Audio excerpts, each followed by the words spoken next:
कल 100 तक हुआ था। आज फिर 101 से शुरू करते हैं।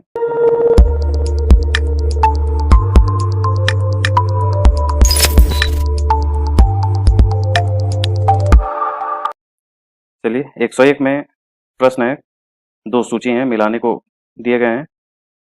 पहला है फखरुद्दीन अली अहमद, दूसरा है नीलम संजीव रेड्डी, जाकिर हुसैन और बीपी गिरी।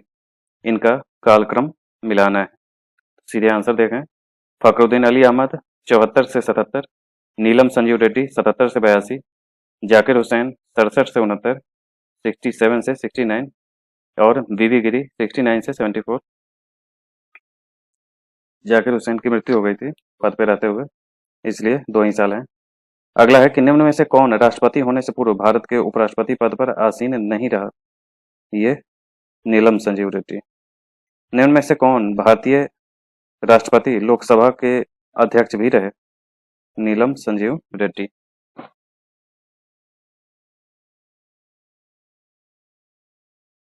अगला है निम्नलिखित भारत के राष्ट्रपतियों में कौन दार्शनिक राजा अथवा दार्शनिक शासक के रूप में जाना जाता है? ये राधा कृष्णन। निम्नलिखित राष्ट्रपतियों में कौन ट्रेड यूनियन आंदोलन से संबद्ध रहा? बीवी गिरी। 2 बार अखिल भारतीय ट्रेड यूनियन कांग्रेस के अध्यक्ष भी रहे थे। भारत के किस राष्ट्रपति को मिसाइल मैन की संज्ञा दी जाती है? ये कलाम। भारत के निम्न मुख्य न्यायाधीश में से कौन एक राष्ट्रपति के रूप में कार्य किए थे? ये जस्टिस हिदायतुल्लाह। अगला, निम्न में से कौन असंगत है? जवाहरलाल नेहरू, बाकी सब राष्ट्रपति रहे हैं। श्रीमती प्रतिभा पाटिल का भारतीय गणतंत्र के राष्ट्रपति के रूप में क्रम कौन सा है? 12वां। कार्यकाल के अनुसार 14वां। अगला है, भारत के पूर्व राष्ट्रपतियों में निम्नलिखित में से कौन बिहार का राज्यपाल रह चुका था? जाकिर हुसैन। निम्न में से कौन राष्ट्रपति सर्वोच्च न्यायालय में उपस्थित हुए जब सर्वोच्च न्यायालय राष्ट्रपति के निर्वाचन विवाद की सुनवाई कर रहा था? ये बीवी गिरी। बीवी गिरी राष्ट्रपति निर्वाचन में भ्रष्ट आचरण के आरोप में विवाद की सुनवाई के समय सर्वोच्च न्यायालय के न्यायाधीश एस.एम. सिकरी की अध्यक्षता वाली पीठ के सम्मुख व्यक्तिगत रूप से उपस्थित हुए थे। 1969 में राष्ट्रपति चुनाव में बीवी गिरी स्वतंत्र उम्मीदवार और नीलम संजीव रेड्डी कांग्रेस पार्टी के उम्मीदवार घोषित थे। बीवी गिरी के निर्वाचन के समय दूसरे चक्र की मतगणना भी की गई थी, जिसमें बीवी गिरी ने विजय प्राप्त की थी। राष्ट्रपति भवन को डिजाइन किया था किसने? लुटियंस ने, एडविन लुटियंस, इसलिए लुटियंस दिल्ली कही जाती है। अब अगला है उपराष्ट्रपति का चैप्टर। पहला सवाल है कि भारत के उपराष्ट्रपति का निर्वाचन एक निर्वाचक गण द्वारा किया जाता है, जिसके सदस्य संसद के दोनों सदनों के सभी सदस्य होते हैं। दूसरा है, भारत के उपराष्ट्रपति निर्वाचित होते हैं संसद के दोनों सदस्यों द्वारा। भारत के उपराष्ट्रपति का चुनाव किस तरह से होता है? तो यह लोकसभा और राज्यसभा के सांसदों द्वारा सीधे चुनाव से। निम्नलिखित में से कौन भारत के उपराष्ट्रपति का निर्वाचन करता है? उपराष्ट्रपति का, लोकसभा और राज्यसभा के सदस्य। अगला प्रश्न, राष्ट्रपति की तरह उपराष्ट्रपति का चुनाव भी अप्रत्यक्ष होता है। दूसरा, राज्यों के विधायिकाओं के सदस्य दोनों के चुनाव में महत्वपूर्ण भूमिका निभाते हैं। कौन सा सही है? तो केवल एक सही है, दूसरा गलत है। कथन है कि कोई व्यक्ति उपराष्ट्रपति निर्वाचन होने का पात्र तभी होगा जब वह राज्यसभा का सदस्य होने के लिए अर्हित है। कारण है कि उपराष्ट्रपति राज्यसभा का पदेन सभापति होता है। ये दोनों सही हैं और व्याख्या भी है। राज्यसभा का सभापति कौन होता है? उपराष्ट्रपति। राज्यसभा का पदेन अध्यक्ष कौन होता है? उपराष्ट्रपति। कौन सा कथन असत्य है? उपराष्ट्रपति का चुनाव भारत का राष्ट्रपति करता है, ये असत्य है। बाकी सब सही है कि राष्ट्रपति पद के लिए प्रत्याशी की आयु कम से कम 35 वर्ष होनी चाहिए। उपराष्ट्रपति राज्यसभा का सभापति बनता है। भारत के प्रथम राष्ट्रपति राजेंद्र प्रसाद थे। 4 कथन है, तो चुनना है कि सही उत्तर कौन कौन सा, इनमें से कौन सही नहीं है, ये चुनना है। कूट दिया हुआ। पहला है कि उपराष्ट्रपति बनने के लिए, सीधे आंसर पे चलें, उपराष्ट्रपति बनने के लिए व्यक्ति के पास जनता के सदन के सदस्य निर्वाचित होने की योग्यता है और उसको एक औपचारिक महाभियोग द्वारा पद से हटाया जा सकता है। औपचारिक महाभियोग। तो एक और चार सही है, बाकी गलत है। अगला, भारत का उपराष्ट्रपति भारत का द्वितीय उच्चतम प्रतिष्ठित पदाधिकारी है। दूसरा, उसके पास संबद्ध कोई औपचारिक कार्य नहीं है। तीसरा है कि राष्ट्रपति की अनुपस्थिति में उसके कार्यों का निर्वहन करता है। और चौथा है कि राष्ट्रपति का पद त्याग, अपदस्थीकरण अथवा मृत्यु के चलते राष्ट्रपति के रूप में कार्य करता है। चारों सही हैं। उपराष्ट्रपति को उसके पद में निम्न में से किसके प्रस्ताव के द्वारा हटाया जा सकता है? राज्य परिषद कहाँ से आ गया? राज्यसभा, यहाँ राज्यसभा होगा, जिसको राज्य परिषद कह रहा है। अगला है, भारत के उपराष्ट्रपति के पदच्युत करने संबंधी प्रस्ताव प्रस्तावित किया जा सकता है केवल राज्यसभा में। निम्न में से किस एक की अध्यक्षता ऐसे के द्वारा होती है जो उसका सदस्य नहीं होता है? राज्यसभा। अगला है कि नीचे चार युग्म दिए गए हैं, इनमें से वह सही युग्म बताइए जिसके दोनों महानुभाव उपराष्ट्रपति बनने से पूर्व राजदूत अथवा उच्चायुक्त पद पर रहे हैं। तो ये एस राधाकृष्णन और वीवी गिरी।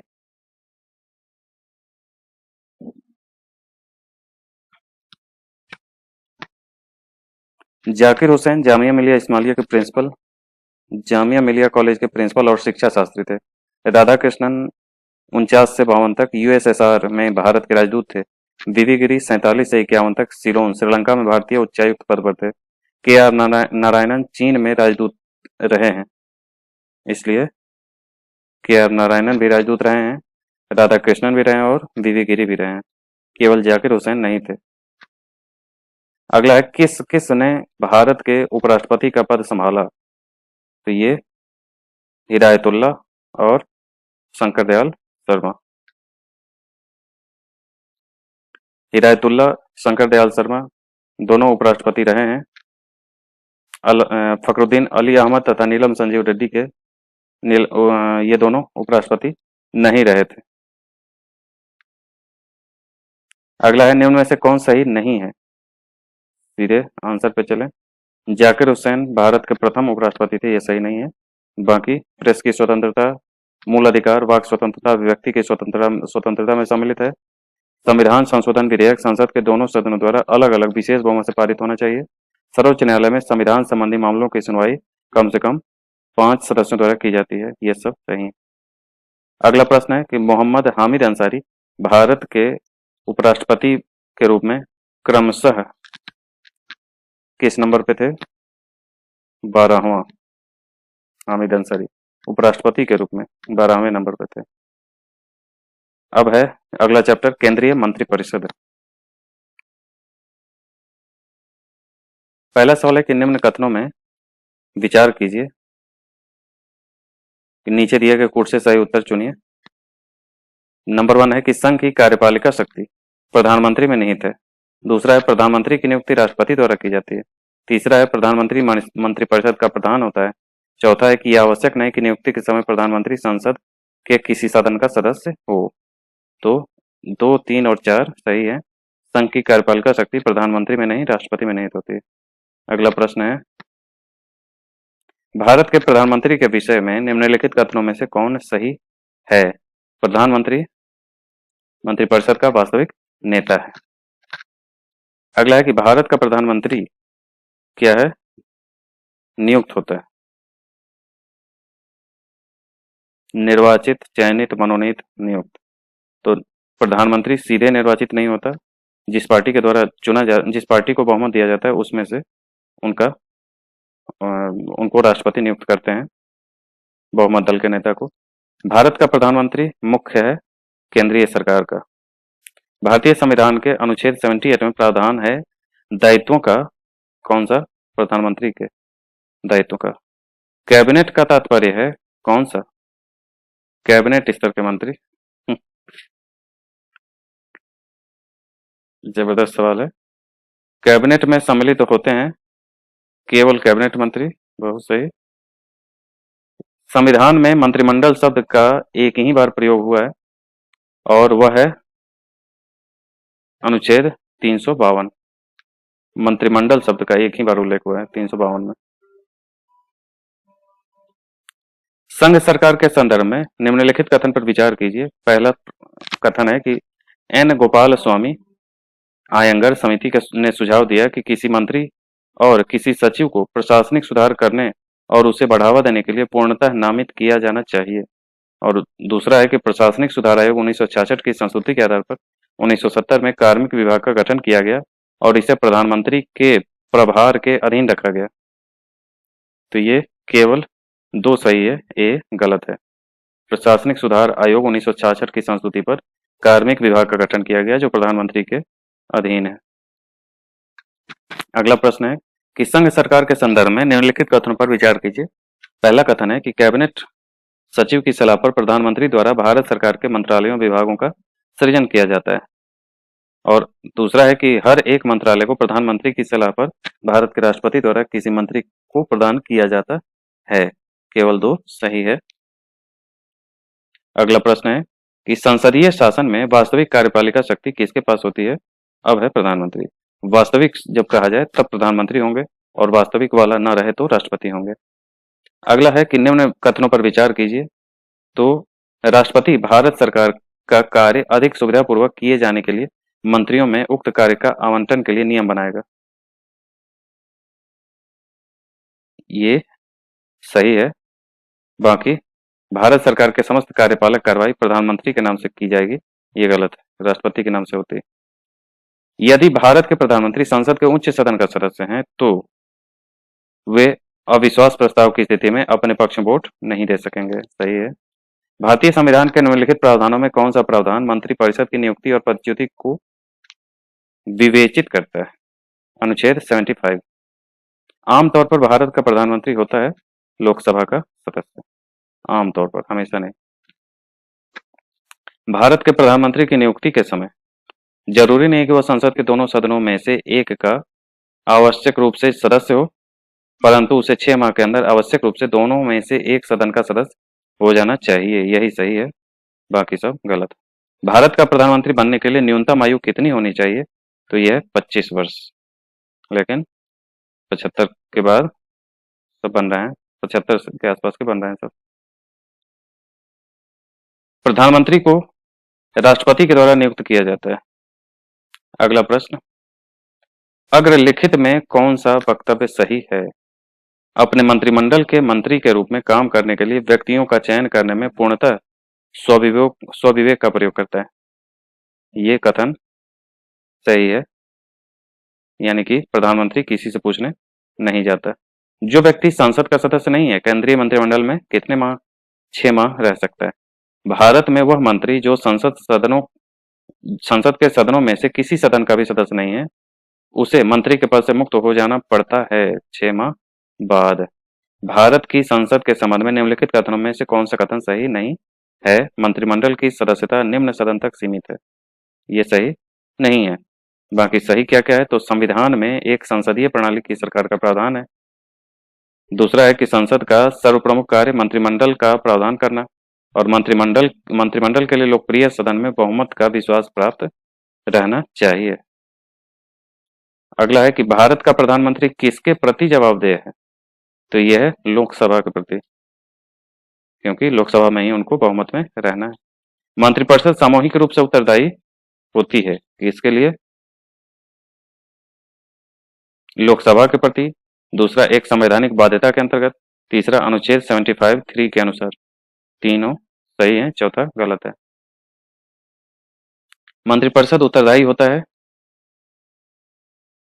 सदन के प्रति, संसद के प्रति कह सकते हैं। लोकसभा नहीं रहेगा तो संसद रहेगा। अगला मंत्रिपरिषद किसके प्रति उत्तरदायी होती है? तो इसमें भी संसद के प्रति। मंत्रिपरिषद सामूहिक रूप से निर्णय से किसके प्रति उत्तरदायी होती है? यह लोकसभा के प्रति। तो अगर लोकसभा नहीं है तो संसद, अगर है तो संसद ही होगा आंसर, उसमें स्टार देने की जरूरत नहीं है। संघीय मंत्रिपरिषद के मंत्री सामूहिक रूप से उत्तरदायी होते हैं केवल लोकसभा के प्रति। भारतीय संविधान के संदर्भ में निम्नलिखित कथन पर विचार करिए कि नंबर 1 पे है कि संघ मंत्रिपरिषद लोकसभा के प्रति सामूहिक रूप से उत्तरदायी होगी। और दूसरा है कि संघ के मंत्री प्रधानमंत्री के प्रसाद पर्यंत पद धारण करेंगे। प्रधानमंत्री के प्रसाद पर्यंत, ये होता यही है, लेकिन राष्ट्रपति के प्रसाद पर्यंत कहा जाता है, इसलिए केवल एक सही है। कथन है कि भारत संघ में मंत्रिपरिषद संयुक्त रूप से लोकसभा और राज्यसभा दोनों के प्रति उत्तरदायी है। कारण है कि लोकसभा और राज्यसभा दोनों के सदस्य संघीय सरकार में मंत्री बनने के लिए पात्रता रखते हैं। इसका कथन गलत है, कारण सही है। यानी कि लोकसभा और राज्यसभा दोनों के प्रति उत्तरदायी है मंत्रिपरिषद, ऐसा नहीं है राज्यसभा जहां पे ऐड हो जाए, क्योंकि राज्यसभा में इनको कभी भी साबित नहीं करना होता है बहुमत। अगला प्रश्न है कि निम्नलिखित कथनों पर विचार करिए। पहला है कि केंद्र में मंत्रिपरिषद संसद के प्रति सामूहिक रूप से उत्तरदायी होगी। दूसरा है कि संघीय मंत्री भारत के राष्ट्रपति के प्रसाद पर्यंत पद धारण करेंगे। तीसरा है कि विधि निर्माण हेतु प्रस्ताव के बारे में प्रधानमंत्री राष्ट्रपति को सूचित करेगा। इसका कौन सा सही है? इसमें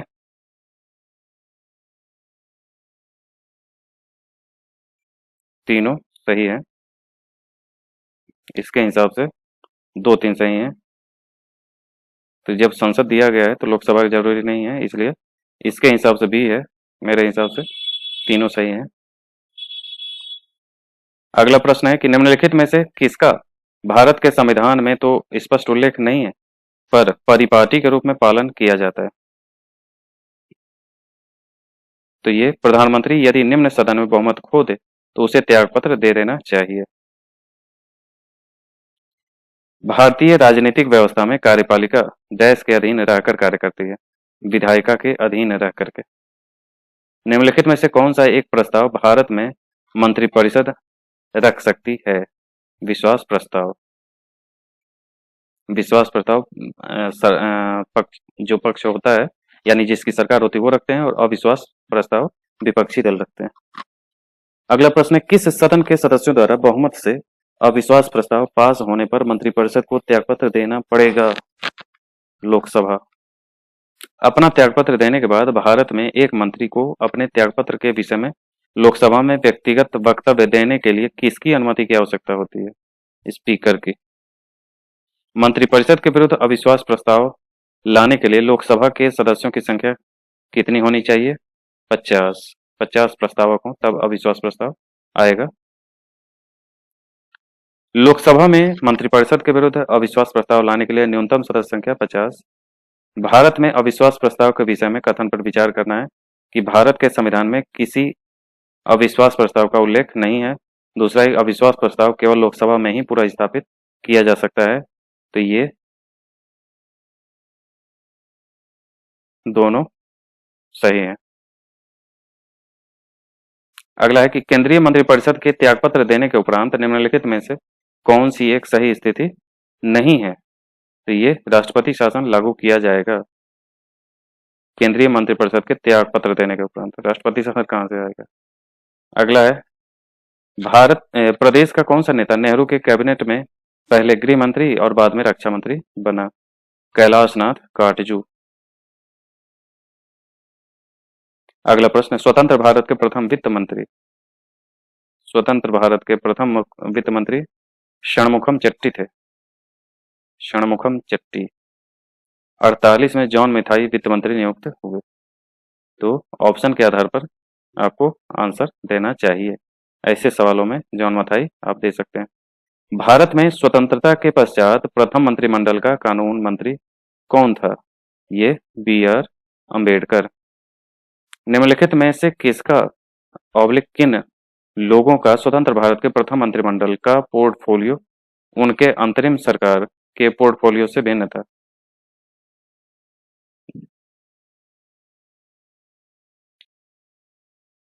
स्वतंत्र भारत का प्रथम मंत्रिमंडल 47 में पोर्टफोलियो था जगजीवन राम श्रम मंत्री, राजेंद्र प्रसाद खाद्य एवं कृषि मंत्री, C.H. बाबा वाणिज्य, सरदार बलदेव सिंह रक्षा मंत्री। 3 ये किस आधार पर दे रहा है? सामने तो कुछ है नहीं। चलिए आगे देखते हैं। भारत के 12वें प्रधानमंत्री देवेगौड़ा, एच डी देवेगौड़ा। प्रधानमंत्रियों के कार्यकाल के साथ सुमेलित कीजिए। तो ये सीधे आंसर पे देख लें। एच डी देवेगौड़ा 96-97 में रहे हैं, 1 जून से 21 अप्रैल। चंद्रशेखर 90 से 91, अटल बिहारी 98 से 2004, गुजराल 97-98, विश्वनाथ प्रताप सिंह 89 से 90। तो ये थे इनके कार्यकाल। अगला है, निम्न में से कौन एक से अधिक बार प्रधानमंत्री नियुक्त हुए हैं?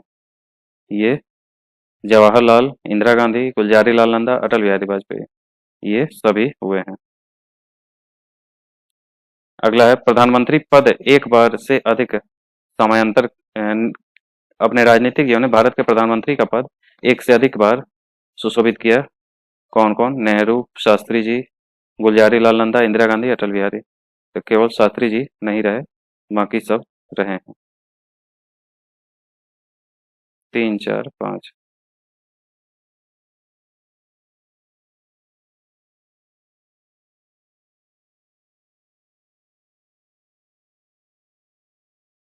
नेहरू जी प्रधानमंत्री काल में समयांतराल नहीं था। अच्छा, समयांतराल पूछा जा रहा है।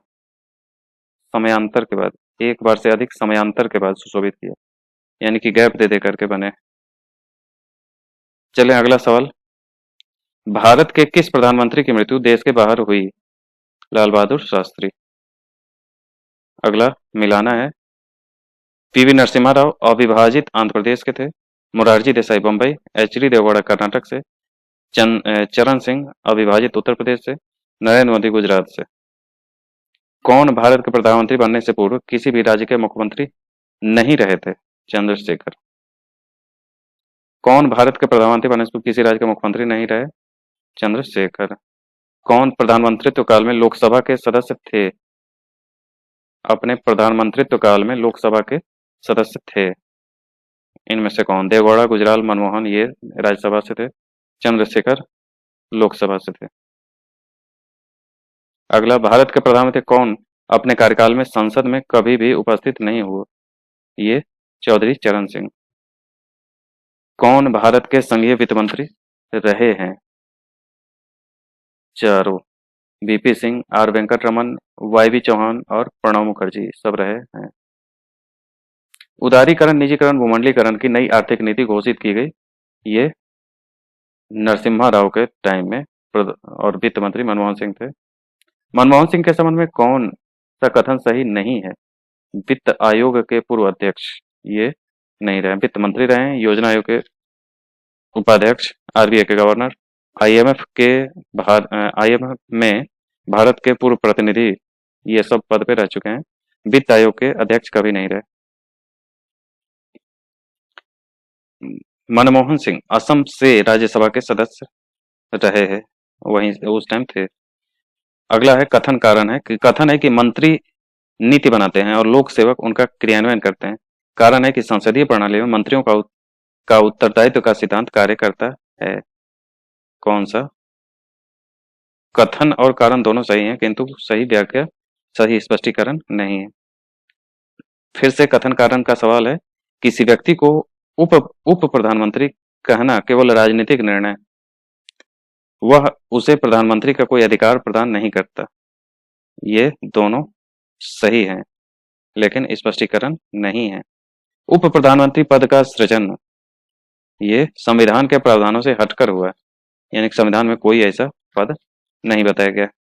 कथनों पर विचार करना है। पहला कथन है कि भारतीय संघ की कार्यपालिका शक्ति प्रधानमंत्री में निहित है। दूसरा, प्रधानमंत्री सिविल सेवा बोर्ड के पदेन अध्यक्ष होते हैं। ये दोनों ना तो एक ना तो दो। अगला प्रश्न, केंद्रीय सरकार के संदर्भ में निम्नलिखित कथनों पर विचार कीजिए। इसमें भी दोनों सही हैं। भारत के संविधान के उपबंध के में समस्त कैबिनेट मंत्री अनिवार्य रूप से केवल लोकसभा के ही आसीन सदस्य होंगे। समस्त कैबिनेट मंत्री अनिवार्य रूप से लोकसभा के ही आसीन सदस्य होंगे। दूसरा है कि केंद्रीय कैबिनेट सचिवालय संसदीय कार्य मंत्रालय के निदेशाधीन कार्य करता है।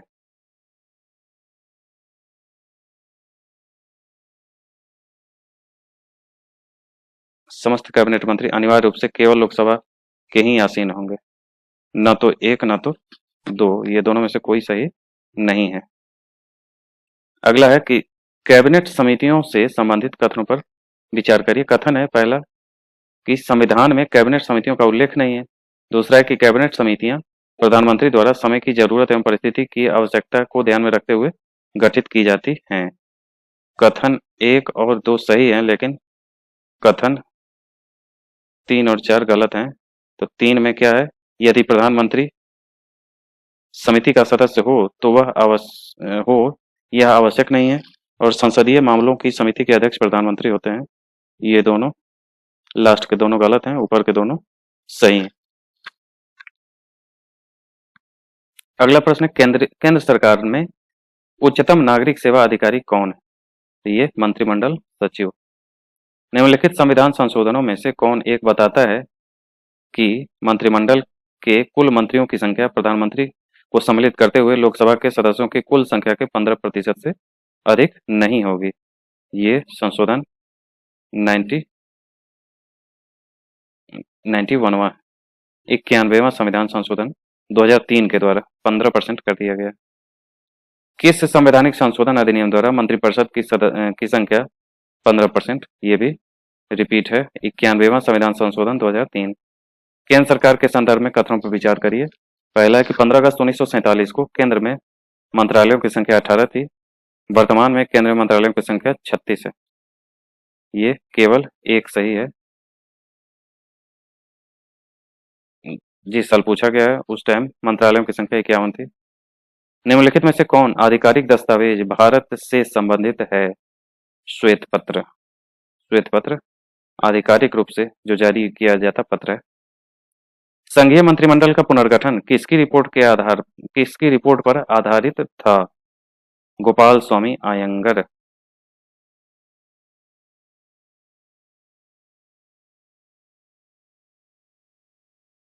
अगला सवाल है, निम्न में से कौन सा मंत्रिमंडल सचिवालय का कार्य है? ये पहला है मंत्रिमंडल बैठकों के लिए कार्य सूची तैयार करना, और दूसरा है मंत्रिमंडल समितियों के लिए सचिवालय सहायता। तो ये 1 और 2 सही हैं, तीसरा गलत है। अगला प्रश्न है, council of scientific and industrial research का अध्यक्ष कौन है? भारत का प्रधानमंत्री। राष्ट्रीय सुरक्षा समिति का प्रधान कौन होता है? प्रधानमंत्री। स्वतंत्र भारत में प्रथम बार संसदीय सचिव का पद किस वर्ष सृजित किया गया था? 51 में। निम्न में से किसका सुमेल नहीं है? राजीव गांधी की कर्मभूमि नहीं है। राजीव गांधी का समाधि स्थल वीर भूमि है। बाकी इंदिरा गांधी का शक्ति स्थल है, लाल बहादुर शास्त्री का विजय घाट है, और जवाहरलाल नेहरू का शांति वन है। जय जवान जय किसान का नारा किसने दिया? लाल बहादुर शास्त्री। तो आज यहीं तक रखते हैं, अगले क्लास में इसको देखेंगे। आज के लिए इतना ही, धन्यवाद।